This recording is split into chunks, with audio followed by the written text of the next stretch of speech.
అనంతపురం నగరంలోని నగరపాలక సంస్థ కార్యాలయం ఎదుట కార్పొరేటర్లు హరిత, బాబా ఫక్రుద్దీన్, వైఎస్ఆర్సీపీ నాయకులు జయరాం నాయుడు త్రాగునీటి సమస్యను పరిష్కరించాలని కోరుతూ ఖాళీ బిందెలు, కుండలతో నిరసనను వ్యక్తం చేశారు. గత 2 నెలల నుంచి నీరు రాక తీవ్ర అవస్థలు పడుతున్న అధికార యంత్రాంగం పట్టించుకోవడం లేదంటూ ఆవేదన వ్యక్తం చేశారు.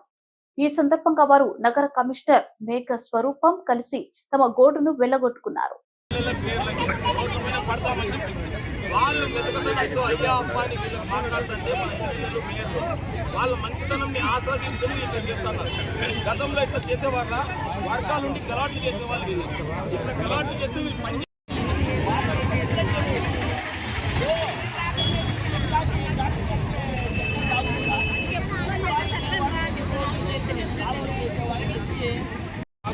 లేకపోవడం వల్ల చాలా మంది ఇబ్బంది పాలవుతున్నారు. దీనికి ఈరోజు ధర్నా చేయడం జరుగుతుంది. ఇప్పుడున్న వాళ్ళు కార్పొరేటర్లు ఈరోజు చేస్తున్న ప్రయత్నం ఇక్కడ ఏవైతే అధికారులు పట్టించుకోలేకపోతే పెద్ద ఎత్తున ఉగ్రతం చేస్తాము.